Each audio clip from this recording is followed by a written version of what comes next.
vous savez aussi bien que moi qu'il y a une explosion du nombre d'utilisateurs, hem, qui va d'ailleurs être exacerbée dans le futur par tous, les applications embarquées d'IA, c'est-à-dire, l'IA qui est directement embarquée au sein du navigateur web, voire au sein, du système d'exploitation, qui fait que demain, heu, on va utiliser l'IA sans même savoir qu'on utilise l'IA parce que ce sont nos outils qui l'utilisent à notre place.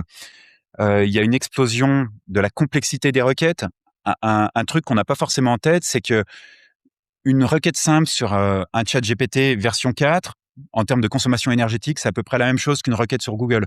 En revanche, quand on fait la même requête sur GPT-5, dernière version, le coût énergétique est quasiment 100 fois plus élevé. Je ne vous parle pas de tout ce qui est, génération de vidéos qui, pour l'instant, sont quasiment gratuits, mais moi, un des chiffres qui me sidère, c'est générer 5 minutes de vidéo, hem sur Gemini, ça consomme autant d'énergie que charger une Tesla. Mais il y a des chiffres derrière ça qui sont, enfin, je pense qu'ils sont importants d'avoir en tête, parce qu'il y a eu un peu un discours de greenwashing, autour de ces outils en disant: «Vous inquiétez pas, ce qui coûte cher, c'est l'entraînement de l'IA. En revanche, l'utilisation de ces outils ne coûte pas cher». Mais en fait, ça, c'est vrai quand il s'agit de quelques requêtes.